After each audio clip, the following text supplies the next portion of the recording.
In a study done in 2013 by Gap Report, 24.7 million people were living with HIV or AIDS in the sub-Saharan Africa region. There were also 1.5 million new people infected with HIV infections that year. Did you know that there is still no cure for HIV and AIDS, and that once you have it for life? If you leave HIV untreated, it can lead to AIDS. HIV attacks the body's immune system, specifically the T cells.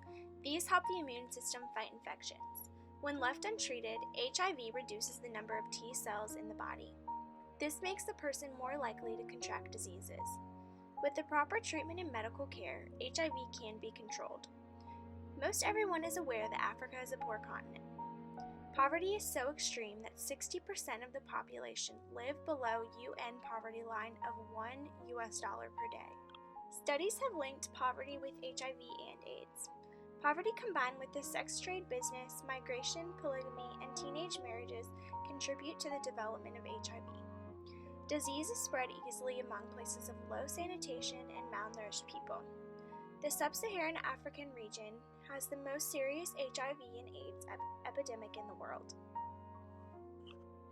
It accounts for 71% of the global total of people living with HIV and AIDS. The main symptoms of HIV are similar to the flu, but some people may not feel sick at all during the early stages. These symptoms include fever, chills, rash, muscle aches, mouth ulcers, and fatigue.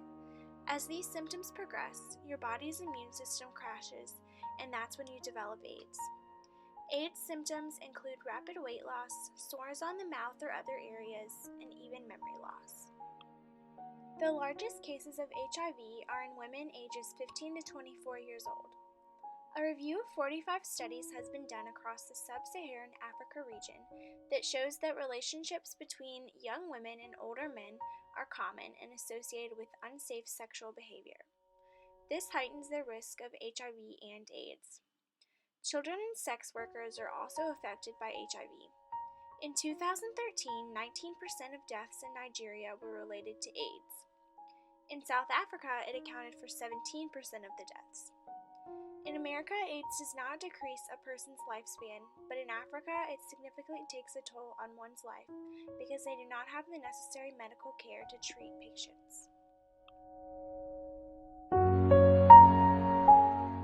AIDS is now the leading cause of death in sub-Saharan Africa. Life expectancy at birth has also plummeted in African countries. This is because of the combination of high birth rates and high mortality rates in adults because of AIDS. Since the percentage of deaths are so high, 90% of children have been orphaned because of this epidemic.